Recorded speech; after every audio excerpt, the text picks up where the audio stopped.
Warahmatullahi wabarakatuh.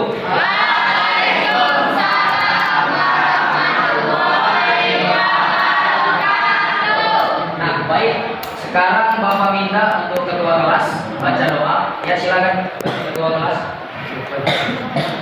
Siap. Doa dimulai.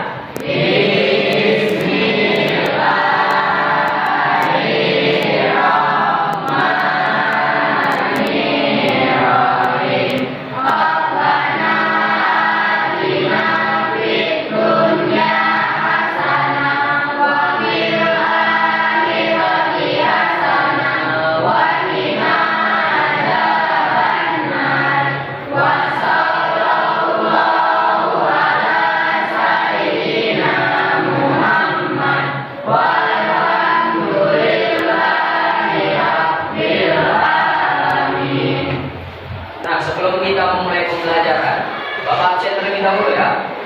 Alif Indonesia, Asyara Badan, Atika Ida, Balkis Rana, Cesia Nur Aisyah, Cindy Aulia, Dapa Arjuna, Devita Ayu Anggraini. Oke, baik, hadir semua ya. Ada beberapa yang tidak hadir ya. Nah, masih pada semangat siang hari ini?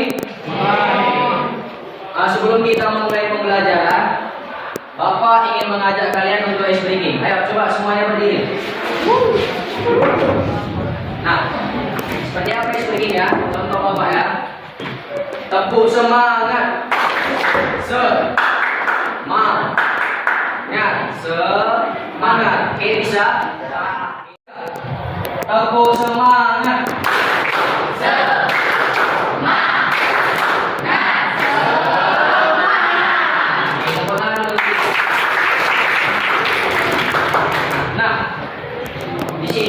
Bapak akan menyampaikan materi berkenaan dengan kehadiran Islam mendamaikan bumi Nusantara.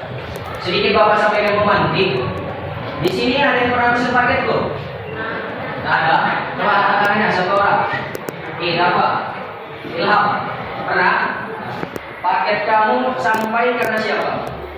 Kurir. Nah, paket itu sampai karena kurir. Nah, kita ibaratkan juga dengan agama Islam. Agama Islam itu ibarat sebuah paket yang diantarkan oleh kurir, yang mana kurir ini kita sebut saja ulama-ulama dari Arab. Jadi Islam itu tidak akan sampai ke negara kita Indonesia kalau tidak ada yang membawakan ajaran agama Islam. Nah, selanjutnya kehadiran Islam mendamaikan bumi Nusantara. Ini materi kita pada siang hari ini. Terdiri dari yang pertama tentang teori-teori masuknya Islam ke Nusantara. Kemudian yang kedua mengenai cara dakwah Islam di Nusantara. Dan yang ketiga adalah kerajaan-kerajaan Islam di Nusantara. Selanjutnya materi yang pertama mengenai teori masuknya Islam ke Nusantara. Ada beberapa teori yang dijelaskan di dalam buku dan Bapak jelaskan juga di dalam PowerPoint. Yang pertama apa aja? Teori. Yang kedua. Yang ketiga. Yang keempat. Nah, ini adalah teori-teori tentang masuknya Islam ke Nusantara. Ada 4 teori ya, teori Mekah, kemudian teori Gujarat, teori Persia, dan teori Cina. Sedikit Bapak jelaskan mengenai teori Mekah. Jadi teori Mekah ini berpendapat bahwasannya Islam pertama kali dibawa oleh pedagang-pedagang yang berasal dari kota Mekah. Kemudian teori Gujarat, Islam pertama kali menurut teori ini dibawakan oleh orang-orang yang berasal dari daerah Gujarat, India. Nah, kemudian yang ketiga, teori Persia. Teori yang menjelaskan bahwasannya Islam pertama kali datang ke Indonesia berasal dari daerah Persia. Dan yang terakhir adalah teori Cina yang menjelaskan bahwasannya Islam pertama kali sampai ke Nusantara dibawakan oleh orang-orang Cina. Selanjutnya kita memasuki materi yang kedua, yaitu cara dakwah Islam di Nusantara. Ada beberapa cara, bisa dilihat. Ada pertama, kedua, ketiga,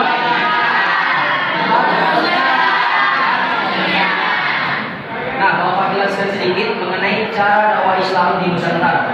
Yang pertama, melalui perdagangan.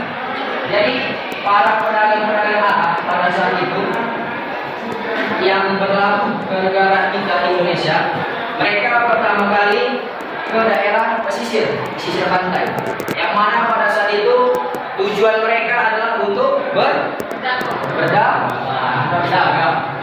Nah, kemudian sikap mereka ketika berdagang itu, mereka menunjukkan sikap jujur, kemudian apa lagi? Amanah, santun, mulia, sehingga dengan melakukan sikap-sikap tadi membuat para penduduk pribumi yang pada saat itu menganut agama Hindu-Buddha dan juga ada agama nenek moyang tertarik untuk masuk ke dalam agama Islam, karena melihat pedagang-pedagang tadi yang mencerminkan sikap kebaikan, sikap kemuliaan, sehingga mereka tertarik untuk masuk dalam agama Islam. Kan banyak tuh sekarang pedagang yang tidak jujur, kita lihat kan, benar nggak? Benar. Selanjutnya melalui perkawinan.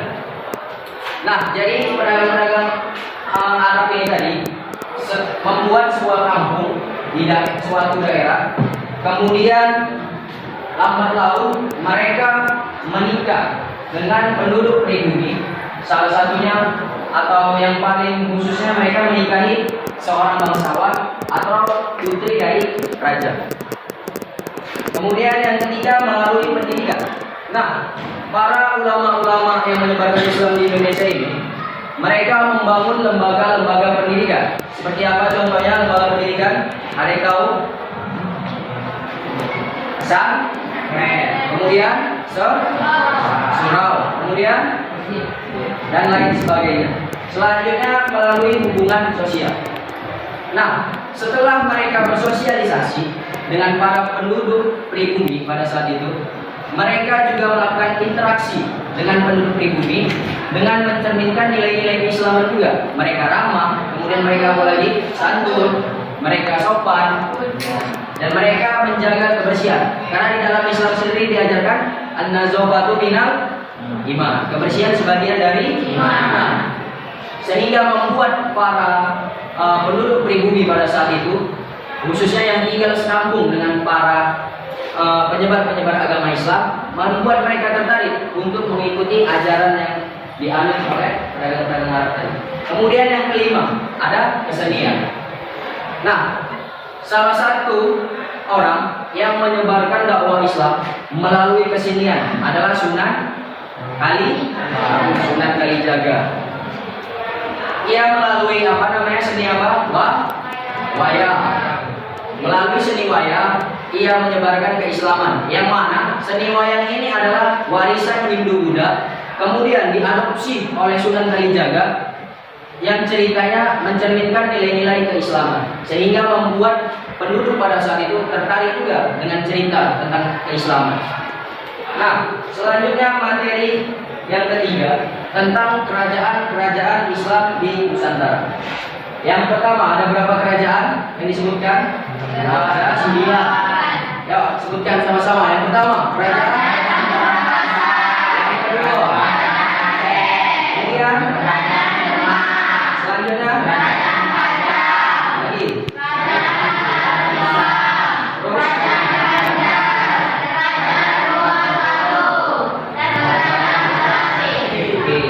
jadi ada berapa kerajaan? 9. Kerajaan kedua, kerajaan Samudra Pasar. Nah,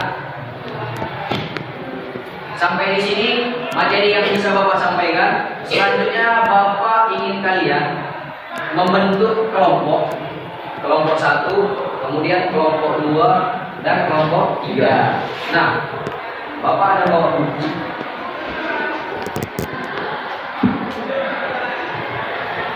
Adalah mencari peninggalan-peninggalan dari kerajaan Islam di Nusantara.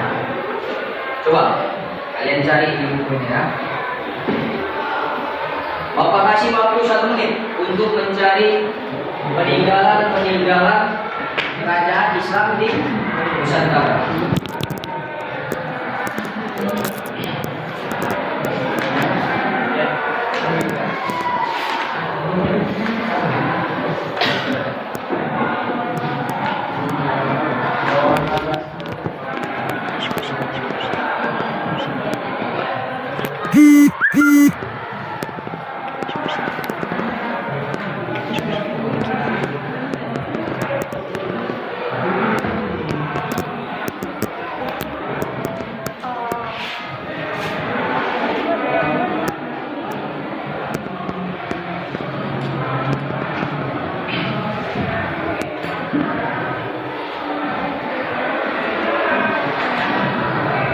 Baik, selesai ya.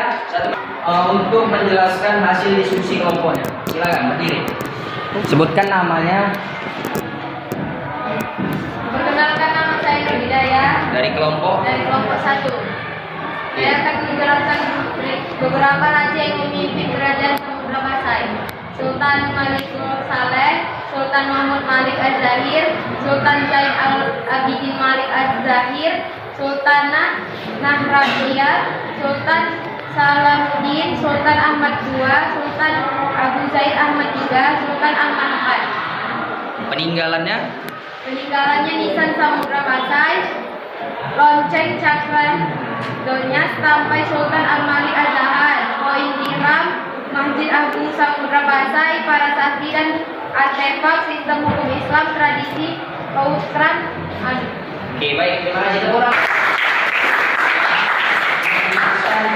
Peninggalan kerajaan Samudra Pasai. Selanjutnya kelompok 2. Saya di sini ingin menjelaskan peninggalan kerajaan Tidore. 1. Masjid Sultan Tidore. 2. Makam Sultan Tidore.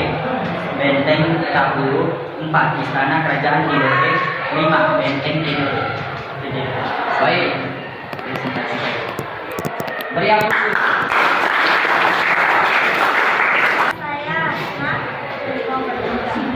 Peninggalan dari kerajaan Pajang adalah Masjid Laweyan, Pasar Laweyan, Bandar Kebayoran, tumbuhan di daerah kerajaan Mataram. Peninggalannya Keraton Agung Fauna, Kompleks Makam dan Kementerian Banteng hingga kerajinan tradisi dan kaligrafi. Oke, terima kasih. Tepuk tangan juga. Jadi sudah dijelaskan hasil diskusi dari masing-masing kelompok kan. Nah, selanjutnya siapa yang bisa menyimpulkan pembelajaran kita pada hari ini? Ayo angkat tangannya, silakan. Silakan. Sebenarnya Islam sendiri masuk Nusantara dengan beberapa cara seperti melalui perdagangan, perkawinan, pendidikan, hubungan sosial dan kesenian. Selanjutnya kerajaan Islam yang sudah dijelaskan ada 9. Jadi Islam itu tidak akan sampai ke Nusantara jika tidak ada yang membawanya. Oke, baik. Terima kasih.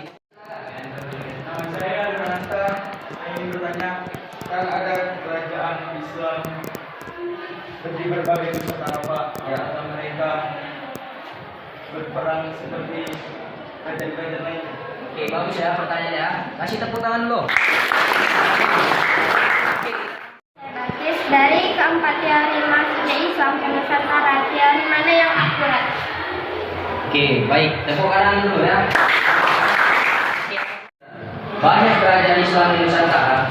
Lantas apakah mereka berperang seperti kerajaan Hindu-Buddha? Nah, jadi seperti yang kita ketahui, banyak kerajaan Islam di Nusantara. Seperti yang sudah kita sebutkan tadi, ada berapa? 9. Kemudian yang Bapak ketahui bahwasannya ada beberapa perang di dalam kerajaan Islam, yaitu perang saudara. Jadi bukan sesama kerajaan, melainkan di dalam kerajaan itu sendiri. Contohnya kerajaan apa? Kerajaan Demak. Yang mana pada saat itu mereka memperebutkan tahta kekuasaan sehingga mereka saling bunuh-membunuh dan menyebabkan perang saudara. Jadi ada ya jawabannya.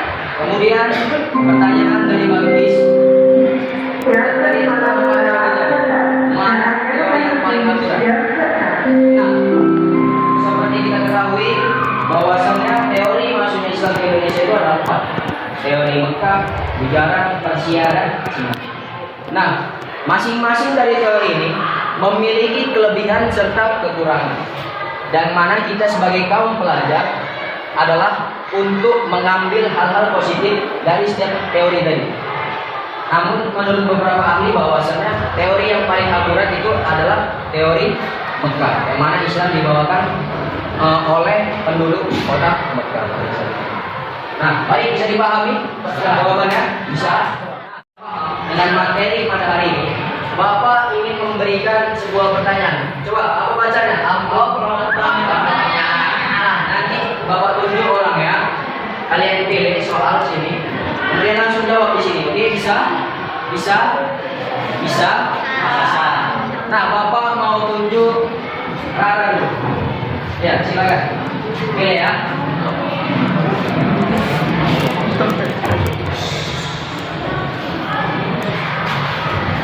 Hei, halo,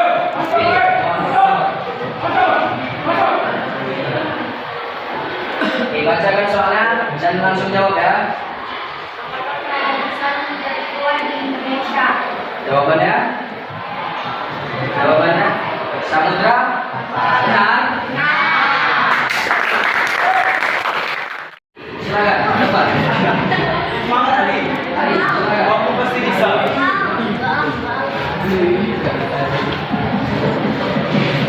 Menit. 10 datang lagi. Menit ya. Kita siap berdoa. Oke, bacakan soalnya dan langsung jawab ya. Oke, dengarkan ya. Buat suaranya. Siapa pendiri kerajaan Aceh? Siapa pendiri kerajaan Aceh? Jawabannya? Siap. Sultan Ali Muhayyad? Siap. Saya ya. Dua orang lagi ya, dari cewek. Dari perempuan. Tiga ya, silakan.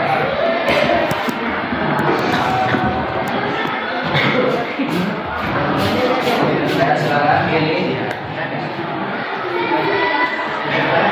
Kerajaan Aceh mencapai puncak kejayaan pada masa Sultan Iskandar Muda. Sultan Iskandar Muda.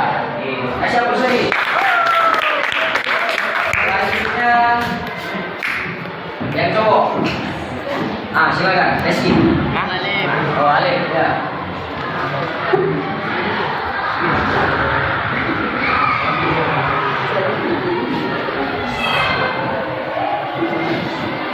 Oke, bacakan soalnya. Kerajaan Islam tertua di pulau Di pulau mana? Kerajaan Tua. Kerajaan Islam tertua di pulau apa? Pulau Jawa. Pulau Jawa. Jawabannya kerajaan. Oke, beri hapus dulu. Nah, satu orang lagi ya dari perempuan. Nah, silakan. Putri. Siapa namanya? Siti. Siti, silakan.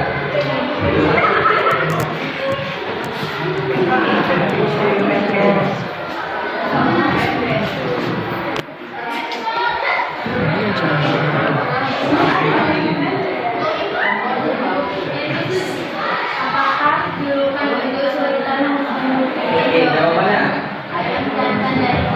ayam jantan dari benar.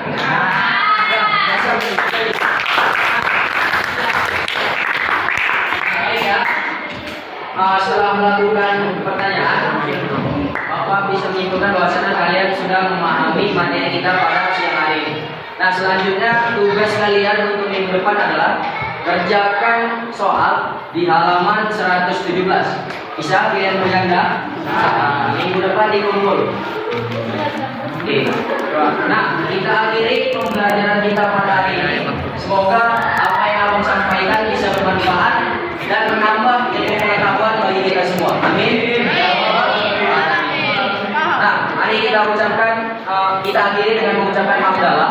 Alhamdulillah. Assalamualaikum warahmatullahi wabarakatuh.